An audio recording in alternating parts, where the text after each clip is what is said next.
है मेरे दोस्त। अगर विवाद पर्सनल हो तो उसको बैठकर आपस में सुलझा लेना चाहिए। इस विवाद को कोर्ट या पुलिस थाना तक नहीं लेकर जाना चाहिए। कोर्ट आपको अधिकार दिला सकती है, लेकिन वो इज्जत नहीं दिला सकती, वो मान सम्मान नहीं दिला सकती है, वो परिवार के संबंधों की मधुरता नहीं दिला सकती है। और यह बात उन पति पत्नियों के लिए है जो बात बात पे थाना पुलिस या कोर्ट में चले जाते हैं और अपनी जिंदगी बर्बाद कर लेते हैं। तो चलिए, आज हम लाभ हानि का पहला भाग लेकर आए हैं और लाभ हानि की अवधारणा पे हम चर्चा करेंगे और इस पे कुछ प्रश्न लगाएंगे। अगर वीडियो आपको अच्छा लगे तो इस वीडियो को लाइक कर दीजिएगा, शेयर कर दीजिएगा। अगर यूट्यूब पे देख रहे हैं तो यूट्यूब को सब्सक्राइब कर लीजिएगा, फेसबुक पे देख रहे हैं तो फेसबुक को फॉलो कर लीजिए। तो चलिए, बिना देर के हम आज का क्लास शुरू करते हैं। देखिए, पहला आपका प्रश्न ये है कि एक दुकानदार एक पेन 10 रुपये में खरीदकर 15 रुपये में बेच दिया तो उसको लाभ प्रतिशत बताओ। दूसरा का प्रश्न ये है कि एक दुकानदार जितने रुपये में 20 पेन खरीदा उतने ही रुपये में 10 पेन बेच दिया तो लाभ या हानि प्रतिशत में बताइए। इस सवाल को हम लगाने से पहले हम लाभ हानि की अवधारणा जान जाए। देखिए, एक होता है सीपी। सीपी सीपी का मतलब कास्ट प्राइस, जिसमें दुकानदार जिस रेट से किसी सामान को खरीद कर लाता है बेचने के लिए। और एक एसपी होता है जिसको हम सेलिंग प्राइस करते हैं, जिस दाम पे दुकानदार ग्राहक को सामान बेचता है उसको हम विक्रय मूल्य कहते हैं हिंदी में, और सीपी को मतलब क्रय मूल्य कहते हैं। यानी कि जिस दाम पे दुकानदार लेकर आया है बड़े डीलर से। और एसपी का मतलब विक्रय मूल्य, जिस दाम पे कुछ लाभ रख के और दुकानदार बेच रहा है। या हो सकता है कि बेचने में उसको अगर रेट गिर जाए तो हानि भी हो सकती है। तो दुकानदार जिस रेट पे बेचता है ग्राहक को सामान उसको हम विक्रय कहते हैं, और दुकानदार बड़े डीलर से जिस रेट में लेकर आता है उसको हम क्रय मूल्य कहते हैं। अब है क्या कि देखिए, जो एक अमाउंट का केस होता है, एक भाव का केस होता है। अमाउंट के केस में लाभ हानि निकालने का तरीका अलग है, भाव के केस में लाभ हानि निकालने का तरीका अलग है। अब देखिए, केस समझिए, अमाउंट का केस किसे कहते हैं और भाव का केस किसे कहते हैं। आप देख रहे हैं एक दुकानदार एक पेन 10 रुपये में खरीदकर 15 रुपये में बेच दिया तो लाभ प्रतिशत बताओ। अमाउंट के केस में होता क्या है कि यह दिया रहता है किसी वस्तु का मूल्य रुपया में, और भाव के केस में क्या है कि दुकानदार जितने रुपये में 20 पेन खरीदा उतने ही रुपये में 10 पेन बेचा। यहाँ रुपया तो दिया है लेकिन उसकी संख्या नहीं दिया है।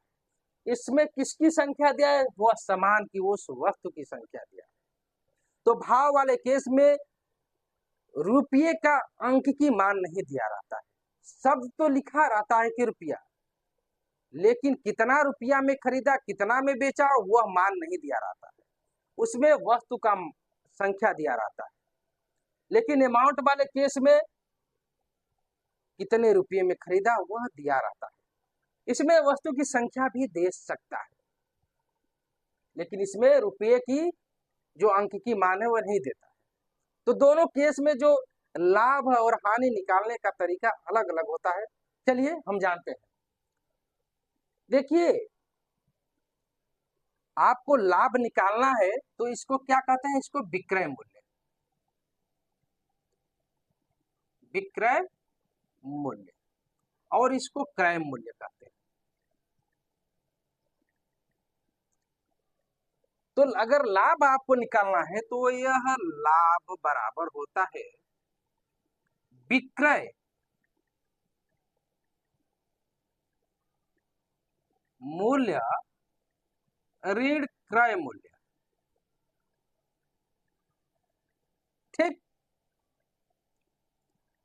अगर लाभ प्रतिशत में निकालना है, लाभ प्रतिशत बराबर लाभ गुणे 100 बटे यह जो क्रय मूल्य है ना, इसको आप नीचे लिखिए, यह प्रतिशत। अगर आपको हानि निकालना है तो हानि बराबर, देखिए यह जो लाभ होगा ना, यह धन में आएगा, कुछ भी आए वैल्यू, यह धन में आएगा ये वैल्यू, ठीक है ना। हानि बराबर विक्रय मूल्य माइनस क्रय मूल्य। अगर यह ऋण में आ गया तो समझ लीजिए कि हानि हो गई। अगर यह धन में आ गया, विक्रय माइनस क्रय प्लस में, तो लाभ हो गया। अगर माइनस में आ गया तो होगा, समझ लीजिए कि हानि हो गई। हानि प्रतिशत में अगर निकालना है तो हानि गुणे 100 बटे क्रय मूल्य। यह तो अमाउंट वाला केस हो गया, लेकिन भाव वाले केस में देखिए, यह सीपी का मतलब कितने में कितना खरीदा, और सेलिंग का मतलब कितना बेचा। इसको, यह क्रय है मूल्य और यह विक्रय मूल्य है, ठीक। अगर आपको लाभ निकालना है तो सीधा इसका उल्टा होता है। भाव वाले केस में लाभ बराबर क्रय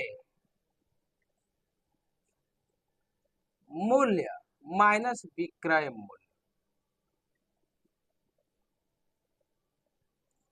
यहाँ आप क्रय मूल्य की जगह पे लिखेंगे क्या, वस्तु, कितना वस्तु खरीदा, और विक्रय मूल्य के बाद के लिए कितना वस्तु बेच दिया।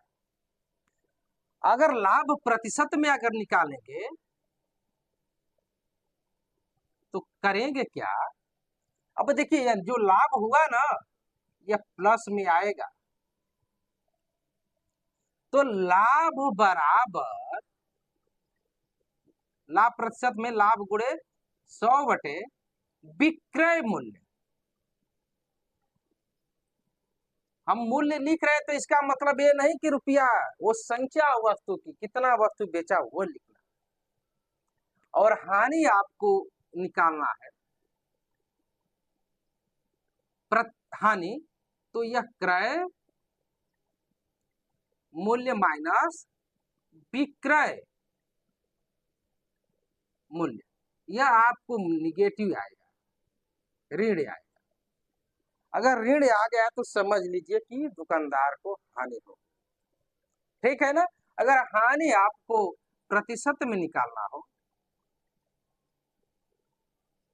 तो हानि गुणे 100 बटा विक्रय मूल्य। अब देखिए अमाउंट वाले केस में आप देख रहे हैं कि लाभ प्रतिशत में निकालना है तो लाभ गुणे 100 बटा क्रय मूल्य, लेकिन इसमें लाभ प्रतिशत में निकालना है तो लाभ गुणे 100 बटा विक्रय मूल्य। लाभ देखिए सिंपल रूप से निकालना है तो विक्रय माइनस क्रय, और यहाँ क्या है, क्रय माइनस विक्रय, ठीक है ना। उसी तरह हानि का केस है, हानि की अमाउंट और भाव वाला केस में लाभ हानि निकालने का तरीका एक दूसरे का अपोजिट है। चलिए इस पे अमाउंट पे एक प्रश्न लिए हैं, अमाउंट वाले केस पे, और भाव वाले केस पे एक प्रश्न लिया है, और ये दोनों प्रश्न को हम, ये जो सूत्र आपको बताए हैं, इसको हम समझा रहे हैं उदाहरण के माध्यम से। तो चलिए,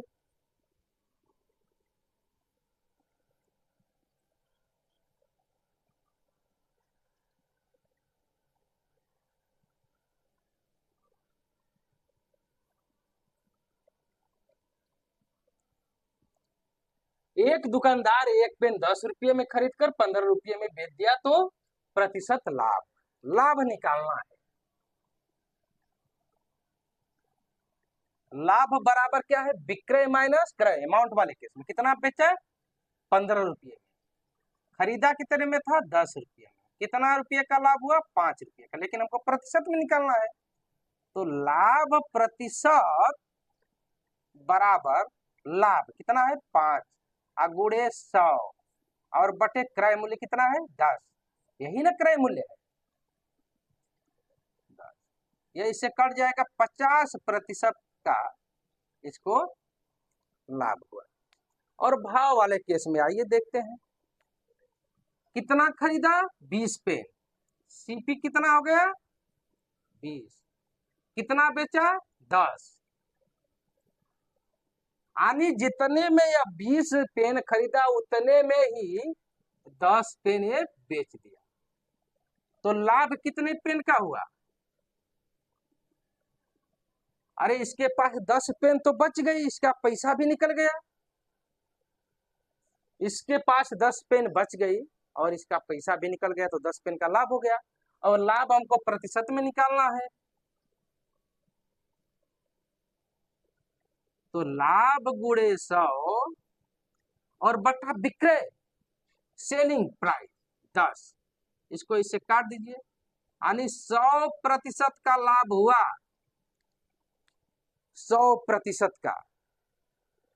ठीक है, अगर वीडियो आपको अच्छी लगी हो, समझने में आपको आसानी लगा हो, तो वीडियो को लाइक कर दीजिए, शेयर कर दीजिए, चैनल को सब्सक्राइब कर लीजिए। फेसबुक पे देख रहे हैं तो फॉलो कर लीजिए।